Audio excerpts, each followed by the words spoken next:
Good morning everyone, welcome back to my channel. তো এখন সকাল সকাল আমি এসেছি ছাদে একটু মর্নিং ওয়াক করতে। তো আজকের ওয়েদারটা একটু ঠান্ডা ঠান্ডাই আছে। সকাল মানে 3-4 দিন ধরে বৃষ্টি হচ্ছে, তোমরা তো জানোই।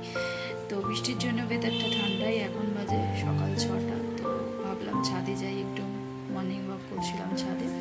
তো হালকা হালকা রোদ উঠেছে একটু একটু, তো সেটাই তোমাদেরকে দেখাচ্ছি। আর কিছুদিন ধরে ব্লগও বানাচ্ছি না, মন মেজাজ ভালো না। তো জানোই যা হচ্ছে বাইরে, তোমরা তো সবাই জানো। জানি না কি হবে লাস্ট অবধি। তো চলো, সেটা মন খারাপের সাথে সাথে কাজ তো করতেই হবে, আর কি বলবো। সংসারে তো আবার সংসারে কাজ না করলে তো হবে না, সে তো পেটকে তো দিতেই হবে। তো যাই হোক, সকালে বাজারে গেছিলাম, বাজার থেকে মাছ নিয়ে এসেছি, মাছের ডিম এনেছি, আর এনেছি অল্প একটু লোটে মাছ। আর এখানে অনেকগুলোই এনেছি, তো একটু আলাদা করে রাখলাম, ওটা রেখে দিচ্ছি ওটা ফ্রিজে, ওটা পরে করব। আর আজকে একটুখানি করব।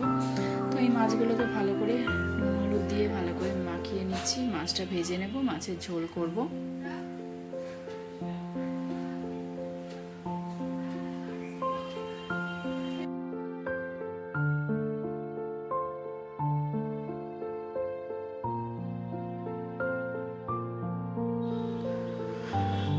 তো লোটে মাছটা এখানে করে নিচ্ছি। এই যে আমার লোটে মাছ হয়েও গেছে। বেশি ঝোল রাখলাম না, একটু শুকনো শুকনো করেই করি। আমি এরকম করেই বেশি করি, ঝুড়োটা একটু কম করি, আমার এরকমই ভালো লাগে। আর বাজার থেকে এনেছিলাম এই শাপলা। এই যে শাপলা ফুলগুলো তো আমি ফেলে দিই, ফুলটা আমি খাই না। কেউ কেউ দেখেছি ফুলটাও নাকি ভাজা করে খায়। তো আমি এই ডাঁটাগুলো নিয়েছি, এগুলোই করব। তো আজকে করব না, কালকে করব, এগুলো রেখে দিচ্ছি। তো চলো, এই ব্লগটা এখন এখানেই এন্ড করছি। তো বিকালে একটু বেরিয়েছি, এই যে জুডিওতে এসছিলাম। তো যা ভিড় দেখছি, কতটা কি ভেতরে কি করব বুঝতে পারছি না, শ্যুট করতে পারবো কি না।